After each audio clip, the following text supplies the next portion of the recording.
And our next speaker needs no introduction in the world of business leadership. Please give it up for Mr. Nawaz Miran.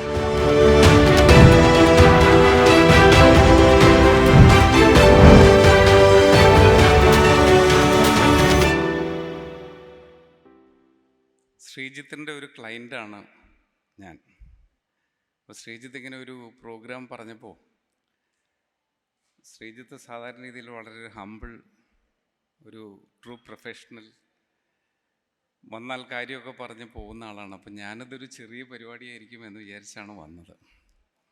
പക്ഷെ crowd കണ്ടപ്പോഴാണ് ഇതൊരു ചെറുതല്ല, വളരെ വലുതും ഈ കാലത്തിന് പ്രസക്തമായ ഒരു സബ്ജക്റ്റ് ആയതുകൊണ്ടായിരിക്കാം ഇന്നിവിടെ ഇത്രയും വലിയൊരു ക്രൗഡ് നമുക്ക് കാണാനായിട്ട് സാധിച്ചത്.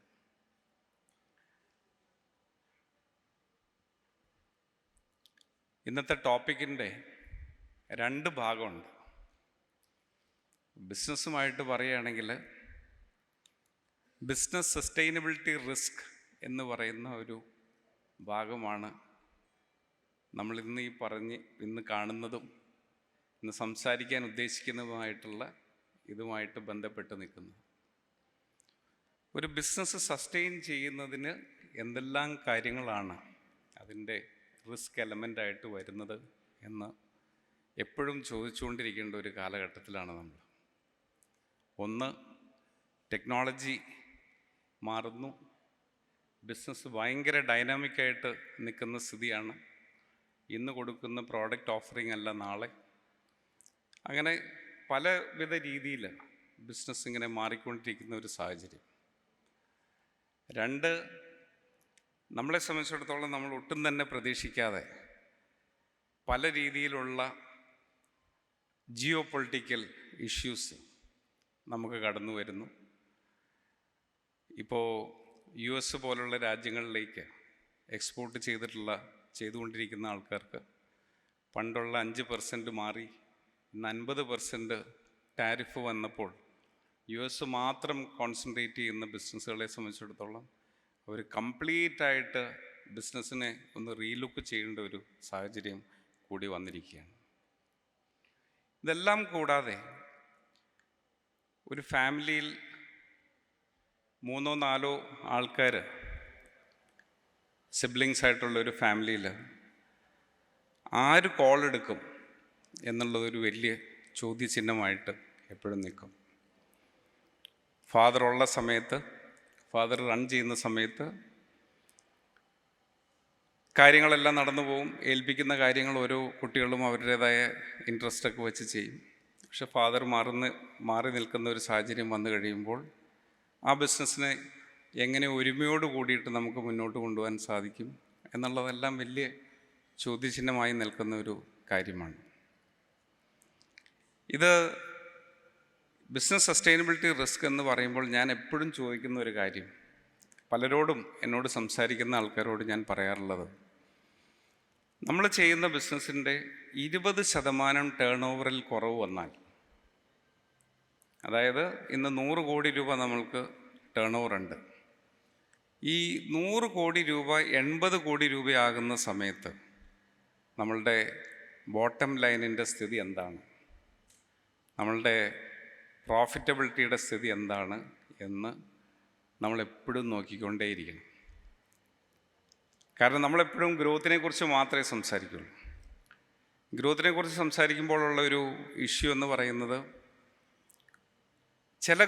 ചില ഗ്രോത്തുകൾ നമുക്ക് വേറെ നിർവാഹമില്ലാതെ ഗ്രോ ചെയ്തുകൊണ്ടേയിരിക്കും. അത് ഫിക്സ്ഡ് കോസ്റ്റാണ്. സാലറി എല്ലാ വർഷവും കൂട്ടിക്കൊടുത്തില്ലെങ്കിൽ നമ്മളുടെ കൂടെയുള്ള ആൾക്കാർ ഡീമോട്ടിവേറ്റഡ് ആവും. ചിലർ പോവും, വലിയ കഴിവില്ലാത്ത ആൾക്കാർ നമ്മുടെ കൂടെ നിൽക്കും. അപ്പോൾ നമ്മുടെ ബിസിനസ് വലിയ രീതിയിൽ മുന്നോട്ട് പോകാതെ വരും. അപ്പോൾ ആ 20% ബിസിനസ് ഡീഗ്രോ ചെയ്താൽ നമ്മളുടെ ബോട്ടം ലൈൻ എന്തായിരിക്കും എന്ന് നമ്മൾ എപ്പോഴും നോക്കിക്കൊണ്ടിരിക്കണം. അപ്പോൾ ഇങ്ങനെയുള്ള കുറേയധികം കാര്യങ്ങൾ ഈ ബിസിനസ് കണ്ടിന്യൂറ്റി റിസ്കിനെ ബാധിക്കുന്ന കാര്യങ്ങളാണ്. ഇങ്ങനെയുള്ള വേളകളിലാണ് പണ്ടൊക്കെ നമുക്ക് കൺസൾട്ടൻസിനെ ഉപയോഗിക്കുക എന്ന് പറയുന്നത് നമ്മളുടെ വിദൂര ചിന്തകളിൽ പോലും ഇല്ല. കാരണം ഒരു കൺസൾട്ടൻറ്റിന് പൈസ കൊടുക്കേണ്ട കാര്യം ഓർത്ത് നമ്മൾ പലപ്പോഴും കൺസൾട്ടൻസിനെ യൂസ് ചെയ്യാറില്ല. പക്ഷെ ഇന്ന് കൺസൾട്ടൻസ് നമുക്ക് വളരെയധികം പ്രയോജനം ചെയ്യും. കാരണം നമ്മളുടെ ഓർഗനൈസേഷനിൽ നടക്കുന്നതും മറ്റു ഓർഗനൈസേഷനുകളിൽ നടക്കുന്നതുമായ കാര്യങ്ങളെ നമ്മളുടെ ഓർഗനൈസേഷൻ്റെ ഗുണത്തിന് വേണ്ടിയിട്ട് എങ്ങനെ ചെയ്തെടുക്കാൻ സാധിക്കും എന്നുള്ളത് കൺസൾട്ടൻസി ത്രൂ നമുക്ക് ചെയ്യാൻ പറ്റുന്ന ഒരു കാര്യമാണ്. അവിടെയാണ് ഇന്ന് ഉള്ള ഈ കൂട്ടായ്മ, ശ്രീജിത്ത് അടങ്ങുന്ന ടീം നമുക്ക് ഹെൽപ്ഫുള്ളായിട്ട് വരുന്നത്.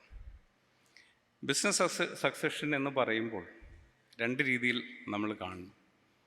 ഒന്ന്, നമ്മളുടെ ഓടിക്കൊണ്ടിരിക്കുന്ന ബിസിനസ് മുമ്പോട്ട് പോകുമ്പോൾ ഒരു ജനറേഷൻ മാറിക്കഴിഞ്ഞാൽ അടുത്ത ജനറേഷൻ വന്ന് അവരെന്തെല്ലാം കാര്യങ്ങൾ ചെയ്യും.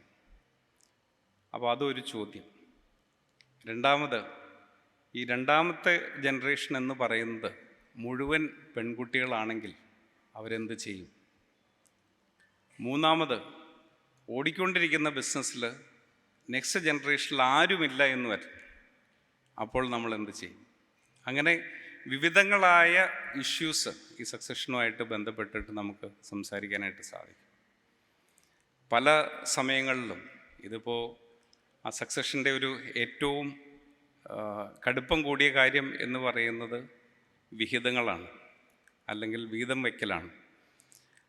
എത്ര പെർസെൻറ്റേജ്, എത്ര ആൾക്ക്, അങ്ങനെയുള്ള കാര്യങ്ങളാണ് നമ്മൾ ചെയ്യാറുള്ളത്. പക്ഷേ എപ്പോഴും ബിസിനസ്സിനെ വീതം വയ്ക്കുമ്പോൾ ഞാൻ നേരത്തെ പറഞ്ഞ കാര്യം ഒന്നും കൂടി ഓർക്കണം. നമ്മൾ ചെയ്തുകൊണ്ടിരുന്ന 100 കോടി രൂപയുടെ ബിസിനസ് 20 കോടി ആയാൽ നമുക്ക് ലാഭമുണ്ടോ നഷ്ടമുണ്ടോ എന്ന് നമ്മൾ ഒന്നുകൂടി ചിന്തിക്കേണ്ടിയിരിക്കുന്നു.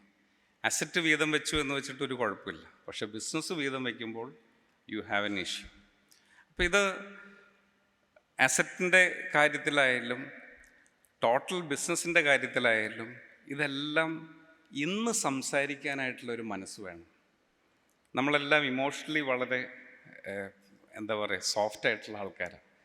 അപ്പോൾ ഇങ്ങനെയുള്ളൊരു കാര്യം ഡൈനിങ് ടേബിളിൽ സംസാരിക്കാനായിട്ട് നമുക്ക് ബുദ്ധിമുട്ട് വരും. ഇന്ന് സംസാരിച്ചാൽ, എൻ്റെ കുട്ടികൾക്ക് 20, 21, 22 വയസ്സുള്ളപ്പോൾ എനിക്ക് സംസാരിക്കാനായിട്ട് സാധിച്ചാൽ നാളെ അതൊരു പ്രോബ്ലം അല്ല. അതേസമയം ഇവർ 30 വയസ്സ് 35 വയസ്സൊക്കെ ആയി കല്യാണമൊക്കെ കഴിഞ്ഞതിന് ശേഷം ഒരു ഡൈനിങ് ടേബിൾ കോൺവെർസേഷൻ വരുമ്പോൾ ആദ്യത്തെ ദിവസം മോശമില്ലാതെ പോകുന്ന കോൺവെർസേഷൻ പിന്നീട് വരുന്ന ദിവസങ്ങളിൽ പല കാരണങ്ങൾ കൊണ്ടും വഴി മാറിപ്പോകുന്ന സ്ഥിതി വരും. അപ്പോൾ അത് ഇന്ന് സംസാരിക്കേണ്ട കാര്യമാണ്. ഇന്ന് സംസാരിച്ചാൽ മാത്രമേ നമുക്കൊരു കറക്റ്റായിട്ടുള്ളൊരു ദിശാബോധം നമ്മളുടെ കൂടെ വർക്ക് ചെയ്യുന്ന ആൾക്കാർക്ക് അല്ലെങ്കിൽ നമ്മളുടെ കുട്ടികൾക്ക് കൊടുക്കാനായിട്ട് സാധിക്കുള്ളൂ. അത് പലപ്പോഴും നമ്മൾ ചെയ്യാറില്ല. ഇത് പറ്റുന്നത് ഈ ഒരു യാത്ര അവസാനിച്ച് അടുത്ത ലെവലിലേക്ക്, അതായത് ബിസിനസ്സിൽ നിന്ന് ആൾ മാറി ഈ കുട്ടികൾ ഇതിലേക്ക് വരുന്ന ഒരു സ്ഥിതി വരുമ്പോൾ മാത്രമാണ് ഇങ്ങനെ ഒരു തീരുമാനം 20 വർഷം മുമ്പ് ഞാൻ എടുക്കേണ്ടിയിരുന്ന ഒരു തീരുമാനം ഞാൻ എടുത്തില്ലല്ലോ എന്ന് എന്നെ കൊണ്ട് ചിന്തിപ്പിക്കുന്നു. അപ്പോൾ അത് ഒരു ചോദ്യചിഹ്നമാണ്. നമ്മളെ സംബന്ധിച്ചിടത്തോളം അത് ഇന്ന് അഡ്രസ്സ് ചെയ്യേണ്ട ഒരു കാര്യമായിട്ടാണ് ഞാൻ കാണുന്നത്. രണ്ടാമതൊരു കാര്യം, ഞാൻ പലപ്പോഴും പറയാറുള്ളൊരു കാര്യമാണ്, ഒരു ഫാമിലിയിൽ 3 or 4 കുട്ടികളുണ്ടെങ്കിൽ നമ്മളുടെ ഒരു ഹൈറാർക്കിയൽ സിസ്റ്റം വെച്ചിട്ട് മൂത്ത ആൾക്കാരാണ് ആ ബിസിനസ് മാനേജ് ചെയ്യുക. അതേസമയം ഏറ്റവും കഴിവുള്ള ആൾ ചിലപ്പോൾ 3ാമത്തെ കുട്ടിയായിരിക്കും. പക്ഷെ നമ്മുടെ ഡിസിഷൻ മേക്കിങ്ങിൻ്റെ ഭാഗമായിട്ട് നമ്മളൊരു കൺവെൻഷണൽ മോഡൽ ഫോളോ ചെയ്യുന്നത് കൊണ്ട് മൂത്ത കുട്ടിയെ ഈ ബിസിനസ് ഏൽപ്പിക്കും. മൂത്ത കുട്ടികളെല്ലാം മോശക്കാരാണ് എന്നല്ല ഞാൻ പറഞ്ഞു വരുന്നത്. ഉള്ളതിൽ കഴിവുള്ള കുട്ടികളെ, ലീഡർഷിപ്പ് ക്വാളിറ്റിയുള്ള ആൾക്കാരെ, പവറിനെ കമ്പാഷൻ കൊണ്ട് ബാലൻസ് ചെയ്യാനായിട്ട് കഴിവുള്ള കുട്ടി, അവരൊക്കെ ആയിരിക്കും ഒരു പരിധി വരെ ഈ ഒരു പൊസിഷനിലേക്ക് വരാൻ ഏറ്റവും പ്രാപ്തരായവർ. അപ്പോൾ അതിന് എനിക്കെന്താ വേണ്ടത്? ഞാൻ എന്ന ആൾ എൻ്റെ കുട്ടികളുമായിട്ട് ബിസിനസ് ചെയ്യുമ്പോൾ എനിക്ക് വേണ്ടത് എൻ്റെ love for business, love for my kids, അതിനെ ഒരു ഡിറ്റാച്ച് ചെയ്യാനായിട്ടുള്ള ഒരു മാനസികമായിട്ടുള്ള ഒരു ഒരു അവസ്ഥ നമുക്കുണ്ടാകണം. കാരണം പലപ്പോഴും എന്ത് സംഭവിക്കുമെന്ന് വെച്ചിട്ടുണ്ടെങ്കിൽ ഒരു 40-45 വയസ്സൊക്കെ ആകുമ്പോൾ നമുക്ക് തൊട്ട് താഴെയുള്ള ജനറേഷനിലേക്ക് അധികാരം കൊടുത്തു കഴിയുമ്പോൾ നമ്മളൊരു നമ്മൾ സ്ഥിരമായിട്ട് ഡിസിഷൻ മേക്കിംഗ് നടത്തിക്കൊണ്ടിരുന്നിടത്ത് വേറെ പലരും ഡിസിഷൻ എടുക്കുമ്പോൾ നമുക്ക് പലപ്പോഴും അത് ഇമോഷണലി നമ്മളെ ബാധിക്കും. പക്ഷെ ഒരു കാര്യം മനസ്സിലാക്കേണ്ടത് എന്താ വെച്ചിട്ടുണ്ടെങ്കിൽ, നമ്മൾ പവർഫുള്ളായിട്ട് നിൽക്കുന്ന പ്രായമാണ് 45ഉം 50ഉം. ആ സമയത്ത് നമ്മളുടെ കുട്ടികളെടുക്കുന്ന ഡിസിഷനിൽ എന്തെങ്കിലും കുഴപ്പമുണ്ടായിക്കഴിഞ്ഞാൽ അവരെ തിരുത്താനായിട്ട് നമുക്ക് സാധിക്കും. അതേസമയം നമ്മൾ 70ഉം 75ഉം ഒക്കെ പ്രായമായിട്ട് നിൽക്കുന്ന സമയത്ത് നമ്മൾ ബാറ്റൺ കൈമാറി കഴിയുമ്പോൾ അവരെടുക്കുന്ന, അല്ലെങ്കിൽ അവരുടെ ഇൻഎക്സ്പീരിയൻസ് കൊണ്ട് അവരെടുക്കുന്ന തെറ്റായ ഡിസിഷൻസിനെ നമുക്ക് പലപ്പോഴും നമ്മളുടെ ആരോഗ്യം കൊണ്ടും നമ്മളുടെ ആ സമയത്തുള്ള മനസ്സിൻ്റെ ശക്തി കൊണ്ടൊന്നും ചിലപ്പോൾ സോൾവ് ചെയ്യാൻ പറ്റില്ല എന്ന് വരും. അപ്പോൾ ഇതെല്ലാം ഇങ്ങനെയുള്ള കുറേയധികം ചെറിയ ചെറിയ കാര്യങ്ങൾ കൂടുന്നതാണ് സന്തോഷം നിറഞ്ഞ കണ്ടിന്യൂറ്റിയുള്ള ഒരു ബിസിനസ്സും അതിൽ നിന്ന് ഉണ്ടാകുന്ന കുടുംബത്തിൻ്റെ സാമ്പത്തികമായിട്ടുള്ള നേട്ടവും മനസ്സമാധാനവുമെല്ലാം. അപ്പോൾ ഇത് കാര്യമായി ശ്രദ്ധിക്കേണ്ട ഒരു കാര്യമായിട്ട് തന്നെയാണ് എനിക്ക് തോന്നുന്നത്. എന്നെ സംബന്ധിച്ചിടത്തോളം ഈ ഒരു ടോപ്പിക്ക് സംസാരിക്കാൻ തുടങ്ങിയാൽ കുറേ സംസാരിക്കാനായിട്ട് പറ്റും. ശ്രീജിത്തിനെ കുറിച്ച് എനിക്ക് വലിയ റെസ്പെക്റ്റാണ്.